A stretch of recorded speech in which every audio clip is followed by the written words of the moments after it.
अर्पित अपनी माँ से कह देना कि थोड़ा सलीके से पेश आए, मेरे मेहमानों से हमेशा की तरह बहुत सारा सज धज कर ना आए सबके सामने। उन्हें सादगी से तैयार होने को बोलना। निशा यार, तुम तो जानती हो माँ को हमेशा वैसे ही तैयार होती है, तुम्हें क्या दिक्कत है उनसे? बिना मतलब आज के दिन मेरा दिमाग मत खराब करो प्लीज, और जल्द से जल्द पार्टी के लिए तैयार हो जाओ। तुम्हारा दिमाग तो मेरे हर बात पर ही खराब हो जाता है। जरा देखा करो अपनी मम्मी को, हमेशा ही ब्राइट मेकअप में रहा करती हैं। सभी मेरा मजाक उड़ाते हैं कि तेरी सास तो 55 में भी 25 की तरह रहती है। जब तक पापा थे तो मैं किसी तरह झेल लेती थी, पर उनके जाने के बाद अब ये सजना संवरना किसके लिए? अच्छा, अब अपना मूड खराब मत करो, मैं माँ से बात करूंगा। दरवाजे के बाहर निर्मला जी बेटे बहू को उनकी शादी की सालगिरह का तोहफा देने आई थी, और ये सारी बातें उनके कानों में पड़ गई। उन्हें बुरा तो बहुत लगा, पर वहाँ से वे उल्टे पांव अपने कमरे में आ गई और अपने पति राकेश जी की तस्वीर के सामने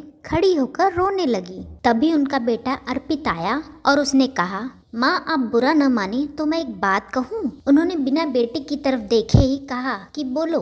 वे अपनी भीगी हुई आंखें बेटे को नहीं दिखाना चाहती थी। अर्पित आगे बोला, माँ आप अब पापा के जाने के बाद इतना सज धज कर ना रहा करिए। इस समाज की अपनी एक मर्यादा है और हम भी इससे बंधे हुए हैं। आपको ऐसे सजे धजे देखकर सब आपकी हंसी उड़ाते हैं। मुझे ये सब अच्छा नहीं लगता है।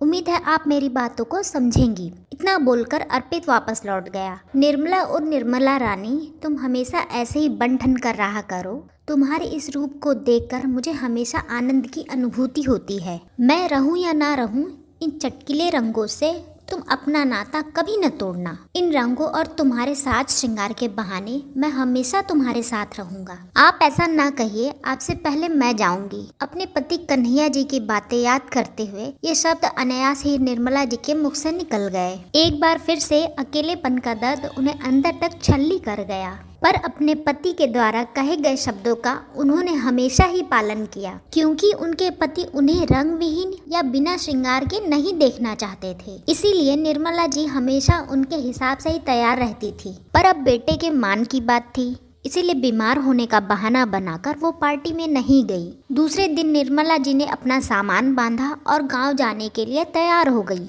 माँ ऐसी क्या बात है जो आप गांव जा रही हैं? पापा के जाने के बाद अब आपका वहाँ कौन है? 2 सालों से आप यहाँ हंसी खुशी तो रह रही हैं, कोई कमी है क्या आपको? नहीं बेटा, कोई कमी नहीं है, पर जैसे तुम लोग चाहते हो मैं वैसे नहीं रह सकती। तुम्हारे पापा मुझे हमेशा सजे सवरे देखना चाहते थे। उनकी आखिरी इच्छा भी यही थी कि मैं हमेशा उनके हिसाब से ही तैयार रहा करूं। अब ये सब तुम्हारे समाज के हिसाब से ठीक नहीं है, तो मैं तुम्हें शर्मिंदा नहीं कर सकती, पर अपने पति को भी नाराज नहीं कर सकती। इसीलिए मैं अपने समाज में जा रही हूँ, जहाँ मेरी वजह से तुम्हें और निशा को कोई परेशानी ना हो। रही बात मेरे समाज की, तो मैं उन्हें जवाब देने के लिए काफी हूँ। अगर पत्नी की मृत्यु के बाद पति के जीवन शैली, उनके रहने का तरीका नहीं बदलता, तो पति के जाने के बाद पत्नी की जीवन शैली क्यों बदले?